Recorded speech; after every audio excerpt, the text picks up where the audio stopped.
Le bois sacré de Cointer. Il était une fois 3 rois qui se partageaient aux confins de Cointer un lopin de bois.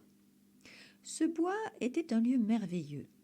Les habitants de la contrée racontaient que c'était le pays des licornes, des griffons et autres sirènes, et que quiconque s'y risquait en revenait tellement ébloui de beauté qu'il ne pouvait désormais vivre en société, devant se retirer alors en contemplation au monastère de Saint-Benoît, isolé au milieu des champs entre vignes et corneilles.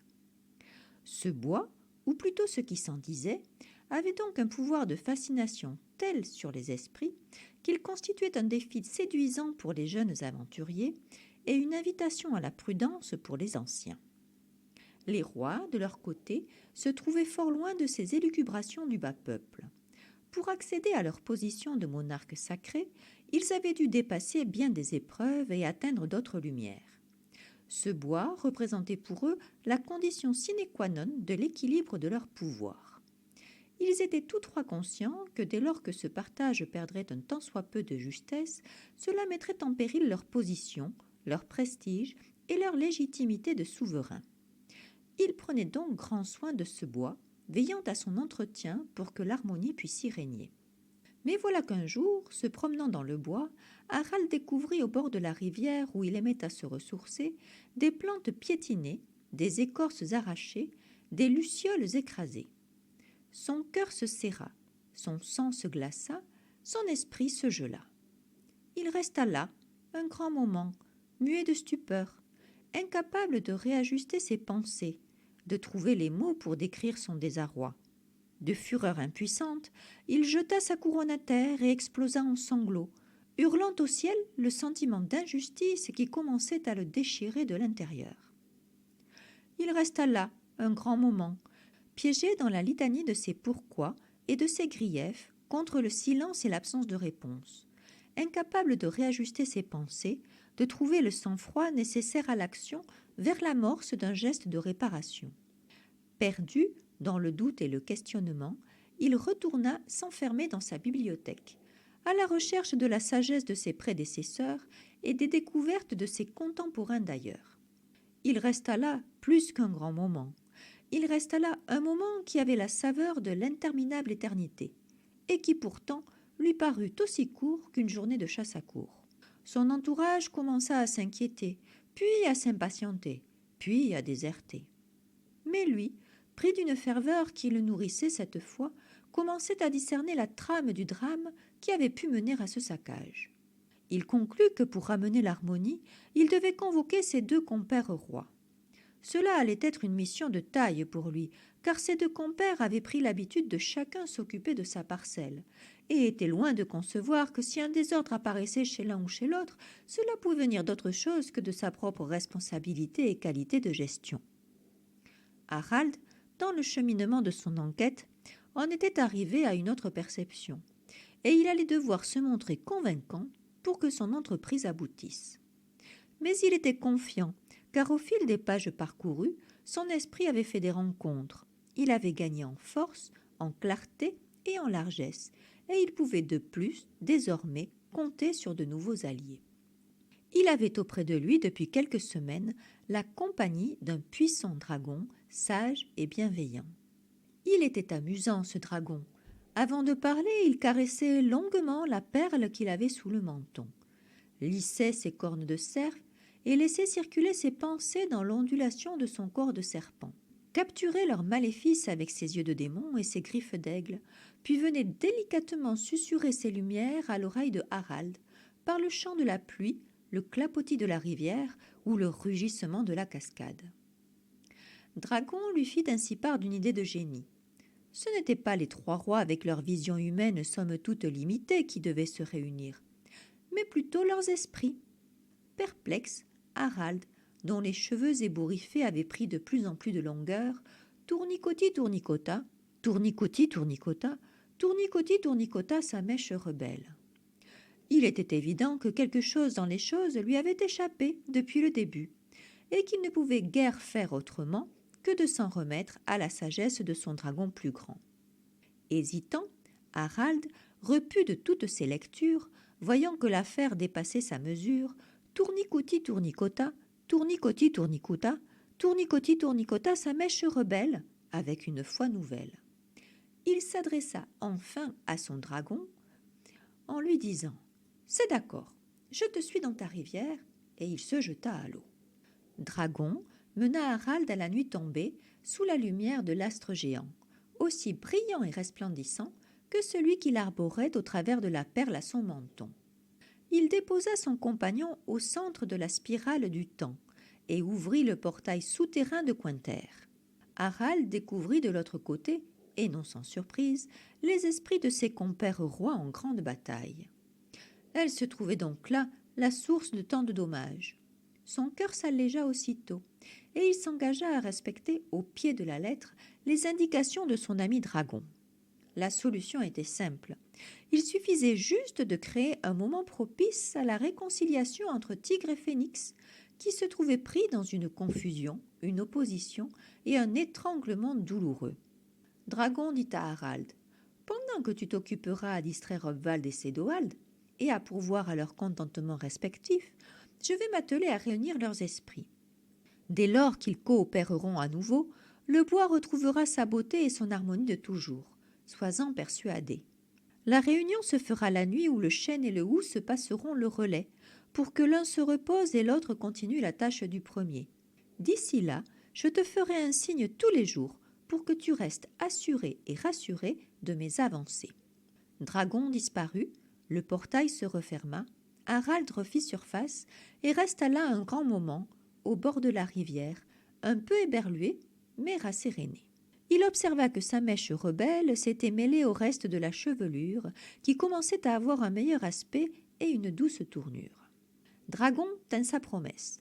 Tous les jours, il donnait des nouvelles de ce qui se passait entre Phénix, Tigre et lui. Il fit donc savoir à Harald que, dans un premier temps, il avait insisté pour que Phénix fasse attention aux points communs qu'il avait avec lui. En effet, ils avaient tous deux comme un coup de serpent, de nombreuses écailles et la forme d'un corps endragonné. Ils étaient aussi bienveillants l'un que l'autre et aimaient tous deux la connaissance. Phénix, de son côté, était assez intransigeant sur l'honnêteté et la droiture. Il détestait le mensonge et l'abus de pouvoir. Il en avait trop souffert par le passé. Or, dernièrement, il avait vécu un incident auprès de Tigre qui le mettait face à ce rejet. Tigre, appréciant la douceur de Phénix, s'était approché de plus en plus de lui. Il était sous le charme de la caresse de ses plumes, tant elle lui permettait d'explorer en lui une façon d'être nouvelle, plus accueillante, plus ronronnante et moins sur les crocs. Ce nouvel attrait était si tentant qu'il s'était risqué à vouloir goûter une plume de phénix pour découvrir sa saveur d'une autre façon, plus de l'intérieur encore. Phénix, lui, avait oublié que Tigre pouvait avoir l'instinct sauvage d'un être des montagnes. Il ne se méfia pas et gloussa subitement de douleur quand il sentit la morsure de Tigre.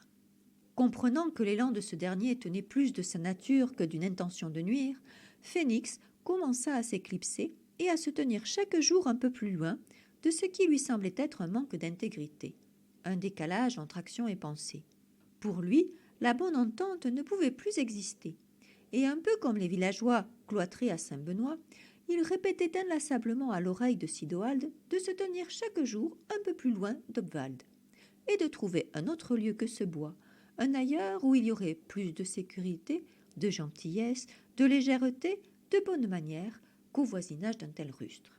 Dragon écouta avec patience et intérêt ce que lui racontait Phénix, qui paraissait encore tout endolori. Il lui fit remarquer que certes, il avait de jolies plumes, avec des couleurs chatoyantes et de choix, mais qu'en plus de cette grâce, il avait aussi un dos de tortue, sur lequel il pouvait compter pour se sentir solide et offrir un refuge à ses attributs les plus délicats ou précieux. Que bien sûr, là n'était pas sa facette la plus séduisante, mais qu'utilisé avec prudence, il pourrait le mettre à l'abri de ce type d'égarement.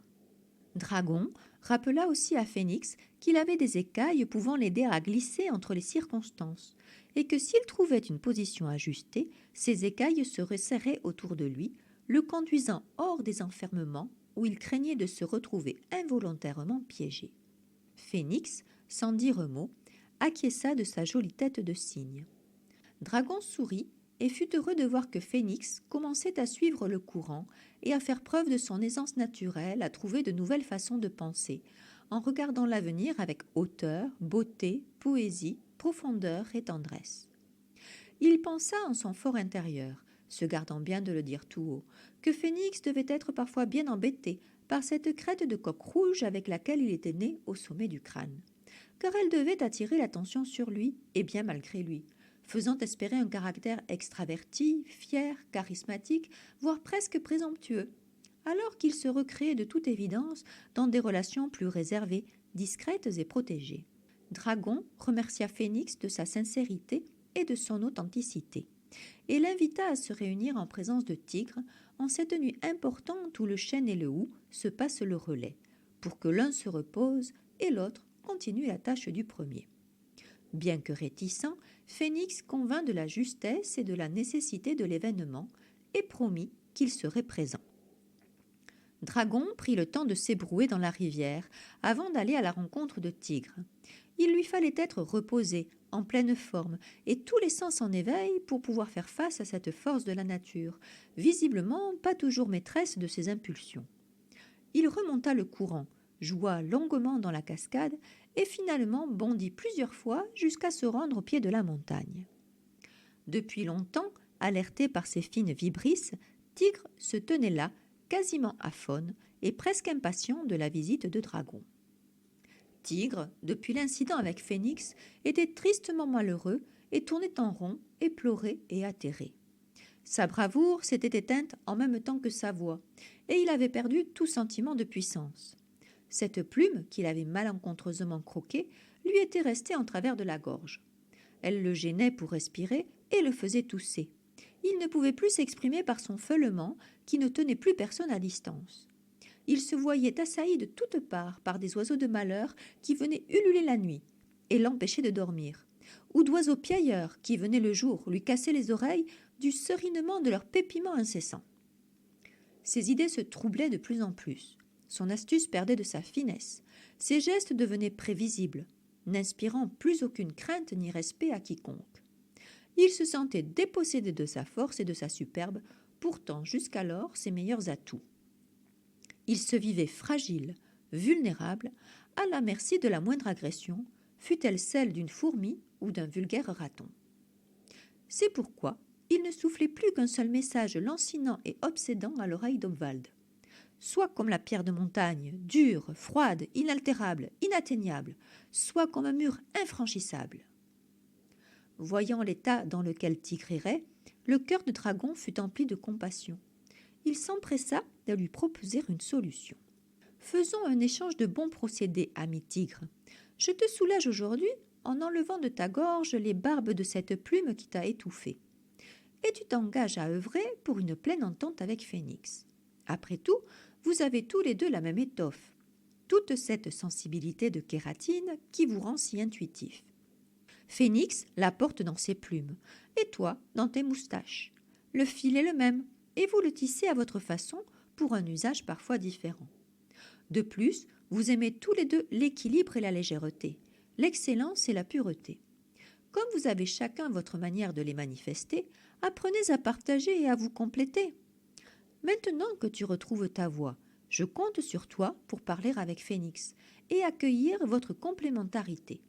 Je suis persuadée qu'ensemble, tous les trois, nous pouvons dans ces parages entrelacer l'ordre et la pagaille, la paix et l'animation, la collaboration et la divergence, dans une polyphonie harmonieuse rehaussée de brocarts d'or et d'argent. Je compte aussi sur toi pour trouver les mots qui rendront à Obwald toute sa souplesse et son agilité de pensée, qui sont les seuls dignes du tigre que tu es. Phénix et moi t'attendons dans la nuit où le chêne et le hou se passeront le relais, pour que l'un se repose et l'autre continue la tâche du premier, et qu'ainsi la lumière perdure dans ces bois. » Respectant la sage autorité de Dragon, Tigre s'inclina et regarda l'esprit bienveillant se fondre dans l'onde de la source. Quelques jours passèrent dans la brume, l'humidité et le froid naissant. La lumière semblait s'amenuiser progressivement, et Harald prenait tant bien que mal son mal en patience en attendant cette nuit sacrée à laquelle il avait convié Sidoald et Obwald. Tout autour de lui, il percevait comme un frémissement singulier. Certains allumaient des bougies, d'autres comptaient les jours, d'autres encore cherchaient comment se réunir bientôt pour un moment de joie partagée. Il se mit donc lui aussi dans cette disposition et prépara au mieux son lieu pour donner une chaleur accueillante de jour de fête. Et vint enfin la nuit tant attendue. Sidoald, toujours ponctuel, arriva le premier.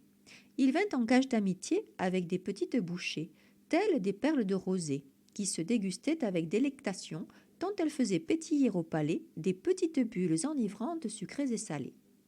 Sidoald se tenait discrètement à la place qui lui était dédiée, suivant aimablement et placidement le courant de conversation qu'Harald entamait timidement autour de la pluie et du beau temps.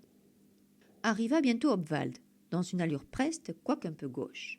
Il ne voulait rebuter personne et surveillait ses réactions trop directes ou spontanées dans la volonté de préserver le climat d'air de rien qu'Harald cherchait à créer.